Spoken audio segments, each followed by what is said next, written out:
হাদিসটা পড়ছি ফাইলকুম মান তাআল্লামাল কুরআন ওয়া আল্লাম। এই হাদিসের তরজমাটাও আমরা জানি যে কোরআন পড়ে এবং পড়া সে সর্বোত্তম। হাদিসের শব্দে ব্যবহৃত হচ্ছে খায়ের। আরবি শব্দে, আরবি ব্যাকরণের দিক দিয়ে ভালো বোঝানোর জন্য, কল্যাণ বোঝানোর জন্য সর্ব আফজল শব্দ যেটা, সর্বশ্রেষ্ঠ শব্দ যেটা, সেটা হচ্ছে খায়ের শব্দ। খায়ের শব্দের উপরে আর কোনো শব্দ নাই যে শব্দ দিয়ে ভালো বোঝায়। এই দৃষ্টিকোণ থেকে আপনারা যারা কোরআন শিখতে আসছেন এবং যারা কোরআন শিখাতে আসছেন, তারা সর্বোচ্চ কল্যাণের ভিতরে আছে, সর্বোচ্চ কল্যাণের ভিতরে। এই হাদিসটার সাথে সামঞ্জস্য রেখে আমি আরেকটা হাদিস পড়ছি। সর্বোচ্চ কল্যাণের ভিতরে আছেন যারা পড়াচ্ছেন, যারা পড়ছেন। ওইটাই শুধু শেষ না, ওইটার সাথে আরো কিছু সম্পৃক্ততা আছে। অন্য হাদিসে যেটা তাআল্লুক সম্পর্ক রাখে, আলিমান আও মুতাআল্লিমান আও মুত্তাবিআন আও মুহিব্বান লা তাকুন খামিস। এখানে চারটা কথা বলা আছে। হয়তো আলিম হোক, না হয় মুতাআল্লিম ছাত্র হোক, আর না হয় অনুসারী হোক, আনুগত্যকারী, অথবা কমাস কম মহাব্বত হোক। আমাদের বুজুর্গানে কেরাম হাদিসের সামনে রেখে এই কথাটাও ব্যক্ত করছেন। ওই যে খায়ের, যে কোরআন শিখলো এবং শিখালো, এই দুই গ্রুপ যেভাবে খায়েরের ভিতরে ঢুকে গেল, ঠিক তদ্রুপ ভাবে কোন একজন ব্যক্তি যে কোরআন পড়ার মতো যোগ্যতা নাই, পড়ানোর মতো যোগ্যতা নাই, কিন্তু কখনো কখনো যারা পড়াচ্ছে, যারা পরিচালনা করছে, তাদেরকে মশওয়ারা দিয়ে, তাদেরকে পরামর্শ দিয়ে, সম্ভব হলে 2টা টাকা দিয়ে, সম্ভব হলে ছাত্রের মাথায় একটা টুপি উঠাই দিয়ে, সম্ভব হলে একটা জামা পরাই দিয়ে, সম্ভব হইলে এক বেলা খাওয়াই দিয়ে, সম্ভব হলে একটা কোরআন শরীফ কিনে দিয়া, সম্ভব হইলে এই একটা কার্পেট অথবা একটা হুজুরের বিছানা অথবা একটা রিহাল দিয়া সহযোগিতা করছে। বুজুর্গরা বলে ওই ব্যক্তিটা ওই খায়েরের ভিতর আছে। কথাটা আমার ভুল হবে না। যেমন আমার আশেপাশে ভাই যারা হুজুর খায়েরের খুব প্রশংসা করছে, ব্যক্তিগতভাবে আমি চিনতাম না, জানতাম না। বাস্তবিক অর্থে হুজুরের প্রায় সময় বলতেন বা বলেন, আচ্ছা কত বলছেন, আমার মহব্বতের মানুষ আছে, খুব মহব্বতের মানুষ। আমি বলতেছি এই কথাটাই, যারা আমরা কোরআন পড়ছি এবং পড়াচ্ছি, এটা আমাদের সাথে যারা জুড়ে হয়ে বসছেন, এই যে একটা চিত্র, এই চিত্র আল্লাহ তাআলার কাছে খায়েরের অন্তর্ভুক্ত হয়ে আল্লাহ তাআলার কাছে দাখিল হইতেছে। এখান থেকে আমরা অবশ্যই কখনো বঞ্চিত হব। এ হচ্ছে এজমালি কথা। আর তোমাদের উদ্দেশ্য কথা সেটা হচ্ছে, তোমরা যারা আসছো মনোযোগ দিয়ে পড়ো। তোমরা এমন একজন গার্জিয়ান পেয়েছো, গার্জিয়ান, যে গার্জিয়ান আমার জীবনের সফল। আলহামদুলিল্লাহ বলবা না? আমার জীবনের সফলতা। আমি অনেক কিছু না, অল্প কিছু, খুব কম কিছু। আর এই কম কিছু আমার সিঁড়ির শেষ। সিঁড়ি বোঝেন না? সিঁড়ি ঘাট না, সিঁড়ি বোঝেন তো? মই বোঝেন না? মই যদি কোথাও দেওয়া হয়, তাইলে মই নিচে যে মাথাটা থাকে, মাটিতে থাকে, তার চেয়ে শক্ত জায়গার প্রয়োজন হয়। বইয়ের মাথাটা উপরের মাথাটা যে জায়গায় লাগে, না হয় উজনি ব্যক্তি যদি বইয়ের উপরে উঠে উঠে উপর পর্যন্ত যায়, তাইলে ভাঙ্গে মরে যাওয়ার সম্ভাবনা থাকে। আর নিচে থাকতে যদি পড়া যায়, তাইলে মারা যাবে না, বড় কোনো দুর্ঘটনা ঘটবে না। বোঝা গেল? উপরে উঠলে কি লাগে? উপরে উঠলে, উপরে উঠার যে মুয়ের মাথাটা রাখতে হবে, ওই জায়গাটা মজবুত হইতে হয়, শক্তিশালী হইতে হয়। এই জায়গাটা শক্তিশালী না হইলে পড়ে গেলে মারা যাওয়ার সম্ভাবনা থাকে।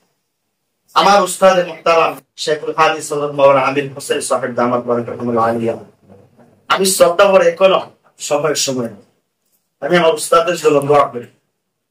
এর মধ্যে অন্যতম আমার হুজুরের জন্য আমি সব সময় দোয়া করি। আমার প্রতিদিনের দোয়ার কিছু আমল আছে, বলা উদ্দেশ্য না, কিছু মামুলাত আমার ব্যক্তিগত নির্ধারিত আছে। এই ব্যক্তিগত মামুলাতের পরে আমার দোয়া, যে দোয়াগুলা আমি, যে দোয়ার মধ্যে আমি সফল থাকি, এর মধ্যে একটি দোয়া থাকে আমার উস্তাদগণের জন্য, বিশেষ করে আমার উস্তাদ মুহতারামের জন্য। এই দোয়াটা এজন্যই করি যে বললাম, আমার সিঁড়ির শেষ মাথায় যে ওজনটা, যে জায়গাটা বেশি বহন করতে হয়, ওই জায়গাটা আমার উস্তাদ মুহতারাম বহন করেছে। আমাকে দিক নির্দেশনা দিয়ে, আমাকে পরামর্শ দিয়ে, আমাকে সর্ব লাইনে দিক নির্দেশনা দিয়ে যিনি আমাকে এই চিত্রে মোহরাঙ্কিত করেছেন, আমার উস্তাদ। এই জন্য তোমরা ভালো একজন গার্জেন পেয়েছো। হুজুরের তদারকির মাধ্যমে যদি তোমরা নিতে পারো, তোমাদের জেহেন জাকাতটা এখন একেবারে পরিষ্কার, একেবারে পরিষ্কার। কত পরিষ্কার! বলা হয় যে আল ইলমু ফিস সাগীর কান্নাকশে ফিল হাজার, তোমাদের জেহেনটা এতটুকু পরিষ্কার, পাথরের মধ্যে যদি কোনো অঙ্কন চিত্রাঙ্কন করা হয় তাহলে ওইটা যেমন হাতে মরলে মালিশ করলে শেষ হবে না, যেমন ভাবে থাইকে যাবে গা, তোমাদের জেহেনটাও এরকম। আমার উস্তাদের তদারকির মাধ্যমে যদি তোমরা এই, এবং পাশাপাশি হুজুরের তাদেরকে রাখছেন, তারা অনেক ভালো পরিশ্রমী, তাদের পরামর্শের মাধ্যমে তোমরা যদি সময় কাজে লাগাইয়া এই কোরআনকে বুকে ধারণ করে নিতে পারো, পশ্চিম কাল এটা তোমাদের বুক থেকে যাবে না। কসম আল্লাহ, কসম আল্লাহ, কসম আল্লাহ, আল্লাহে ওয়াল্লাহে বিল্লাহে, আমি কসম করে বলি এই কোরআন তোমাদের সিনা থেকে যাবে না। যে উস্তাদকে কদর কইরা উস্তাদের কথা মাইনে তোমরা নিতে পারো। তোমাদের একটা স্বভাবজাত আছে, ছোট মানুষ হিসেবে স্বভাবজাত থাকেই, হয়তো একটু খেলাধুলার স্বভাব আসতেই পারে, মনের মালিন্যতা একটু আসতেই পারে, বাড়ির কথা মনে হইতেই পারে। শিশুদের যে একটা স্বভাবজাত, এটা সবার অন্তরে আছে, তোমাদের অন্তরও আছে, এটা কখনো দূর করা সম্ভব না, এটা থাকবে, তথাপি লাগিয়ে থাকা। আর এটা অতীতেও অনেকের বেলা দেখা গেছে যারা স্বভাবজাতের শিশু ছিল কিন্তু পড়ার ক্ষেত্রে তারা অগ্রগামী ছিল। যেমন ইমামে শাফি রহমাতুল্লাহি আলাইহি ফুতুওয়াতে জুলফিকারে আনছে, ইমামে শাফি রহমাতুল্লাহ আলাইহি তিনি 13 বছর বয়সে শাইখুল হাদিস, কত বছর বয়সে? আপনারা এখানে যারা বসছেন এখানে অনেকে আছে 13 বছর বয়স হয়েছে, এখনো কোরআন হাফেজ হতে পারেন নাই। ইমামে শাফি 4 মাযহাবের একজন বৃহৎ বড় ইমাম, 13 বছর বয়সে শাইখুল হাদিস। মুহাদ্দিস বলতে হাদিসের মস্তদে বৈশা পাগড়ি লাগে তিনি হাদিসের দর্শ দিতেন। কথাটা বলার উদ্দেশ্য বুঝেন, হাদিসের দর্শ দিতেন, যে দর্শের মধ্যে এই যে আমাদের মহব্বতের ভাই যারা আজকে বসছেন, তারা শুধু মাঝে মধ্যে আসবেন এটা না, আমার একটা দাবি থাকবে তারা মাঝে মধ্যে এসে কোরআন তেলাওয়াত শুনবেন ইনশাআল্লাহ। আলহামদুলিল্লাহ আমরা পাইছি, তারা মাঝে মধ্যে এসে কোরআন তেলাওয়াত শুনবেন, আরো দুজনকে নিয়ে আসবেন, পড়া হচ্ছে কিনা হুজুরের সাথে মহব্বত না শুধু, তিনি তালিম হচ্ছে কিনা দেখবেন। তো তিনি যখন হাদিসের দর্শ দিতেন অনেক মুরব্বীরা এসে বসতো, এলাকার অনেক মানুষ এসে বসতো। একদিনের ঘটনা, চড়ুইপাখি আসলে চড়ুইপাখি অনেক সময় ভাঙ্গা ঘরের কোনায় কোনায় নিজেরা বাসা বাইদা থাকে, অনেক সময় দ্বন্দ্ব লেগে যায়। দুই চড়ুইপাখি দ্বন্দ্ব লাগছে, দ্বন্দ্ব লেগে একটা এমন দ্বন্দ্ব যে উপর থেকে ছাদ থেকে নিচের টপকায় পড়ছে। কোন অবস্থায় ইমামে শাফি দর্শ দিতেছেন হাদিসের, মাথায় পাগড়ি, সামনে ছাত্ররা, চতুর্দিকে মুরব্বীরা বসা, আর এমন সময় চড়ুইপাখি পড়ে গেছে। ইমাম শাফি রহমাতুল্লাহ আলাইহি শিশু মানুষ তো, কারণ শরীয়তের হুকুমে বাহ্যিক হুকুমে 15 বছর না হলে বালেগ হয় না, যদি এজহারে আলামত না হয় তাহলে বালেগ হয় না। উনি শরীয়তের ওই দৃষ্টিকোণ থেকে 13 বছর বয়সে বালেগ হই না।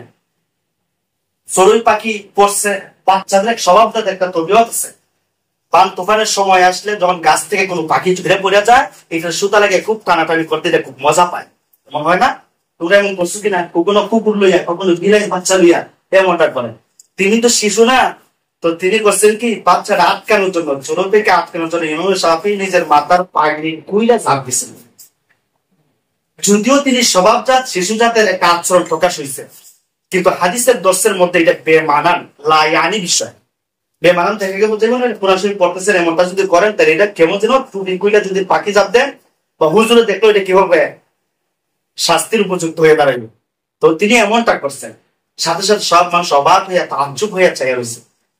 তিনি আসলে চৌখান্ন মানুষ, চতুরতা যথেষ্ট ছিল তো, যে তিনি বুঝতে আর বাকি না, মানুষগুলোর দিকে তাকায় তিনি চেহারা মলিন দেখলেন, বুঝে ফেলছেন আসলে আমার হাদিসের দর্শক সে কাজটা ঠিক হয় না।